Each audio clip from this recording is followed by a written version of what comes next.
What up guys, welcome back to the channel. So it's been a while. I know it's been a very long time, but as you can see, I'm seeing my own car. Remember what I said about buying a car and making a video about it? So here we are. I got my car, my first car, and yeah, I'm here to tell you about the journey, some of the reasons why you probably shouldn't buy a car if you're not ready. Do you really need a car? Those kind of questions. And then also sort of like the process of buying the car actually. So like insurance, getting the tax, getting it, making sure that you're checking your MOTs and stuff like that. But yeah, it's been a while, but we're back again, okay? And we are here with the first video. So let's go for it. Okay, so first things first, let's start with my reason for buying a car. So why did I actually get a car? And is it really worth it? Well, to be honest, like, I'll tell you the fact that it's not really worth it. Like, I didn't really need a car, but as someone that likes watching car videos, Top Gear, the Grand Tour, like, I like driving, so for me it was something that I wanted to do. And as part of that as well, I got a new job, and the location was far away from my uni, so sometimes I might have to travel back to uni to do some uni work, to see some friends. Even though we're in COVID situation, sometimes it's allowed, so we'll skip that one. And then also to go back home, of course, as well. So it's easy to have a car to drive around, especially in COVID. Like, the train could stop, your ticket could be just cancelled at any time. So having a car gives you the ability to really just go anywhere whenever you want, as long as it's within the rules, of course. We're good people here, okay? And then yeah, so that's sort of the reason. Going back to uni though, I don't really see the point of needing a car, because I won't be going to and from work, and I'm just going to be based on campus. So when that time comes, I'll decide whether to sell the car or not, or maybe just use it as an asset. So I could be doing deliveries with a car.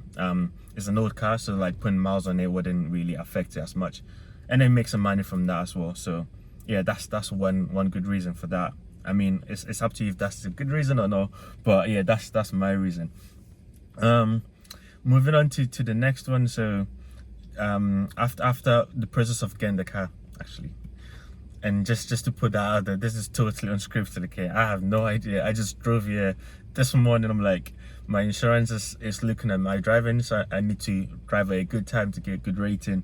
And I started driving, and here I am. Actually, my work is meant to be down there, so I just came to check out my office, and I'm here making a video now. So this is totally unscripted, okay?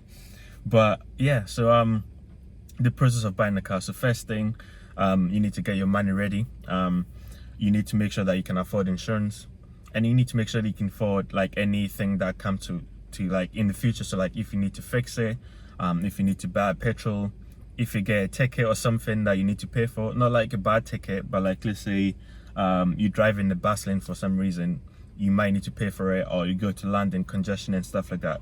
There are a lot of costs that come with it that you don't really know about.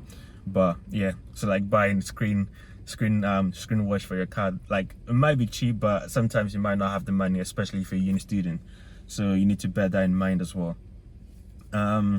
So the first thing that I did was to get the car, like go actually view the car.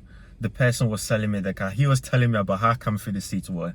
And imagine, like, I'm buying a car, I want to know about the car, I'm not really concerned about the seat. I mean, I should be, but he was telling me about how comfy the seats were, and I was like, okay, it actually makes sense, they are really nice to sit in.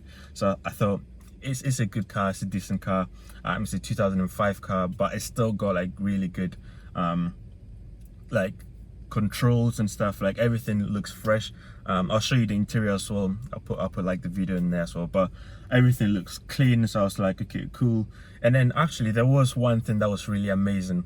It's just that they have like a separate lower, I don't know what you call it, like, you know, the thing that you can open from your car. I don't know why I've forgotten the name of it, but it's on that passenger side, and you can open it, okay?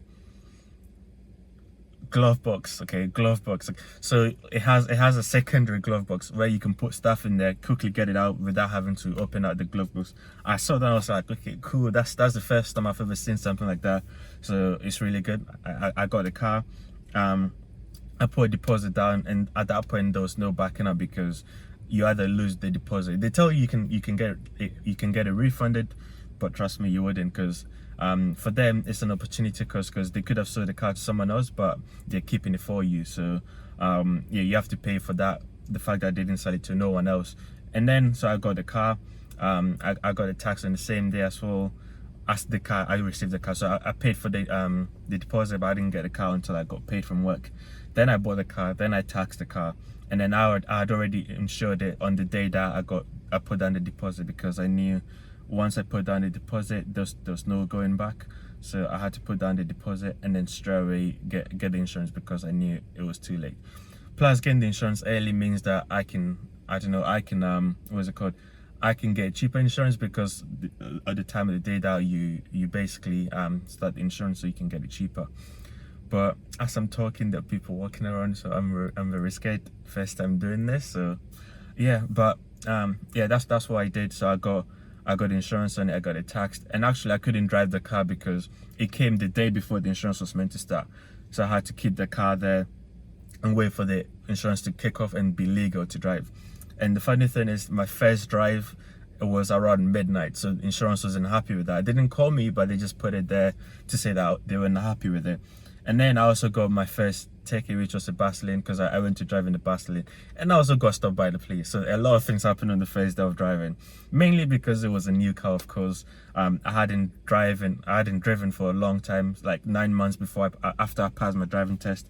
So I was stolen. There was a police behind me. He was like, nah, this guy, why is he stolen? It's too much. Did he steal the car? Blah blah blah. So they stopped me. They asked me questions, and then they even saw me, like they made me open the window.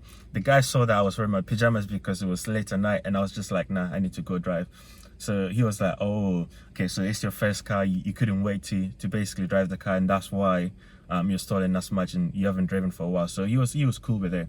And then I had to tell him that I got insurance on it, I got it taxed, and everything is legit. So that was fine, and I just had to drive back home. So after that night, I was telling myself, did I really need to buy the car?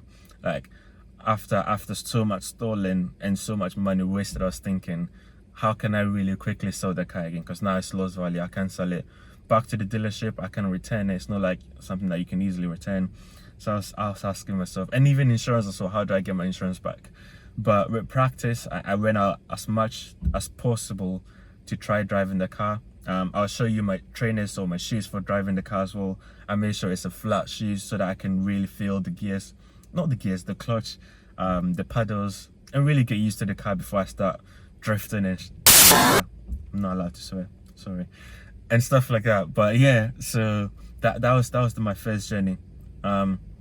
So far there's been a few repairs that I've had to do.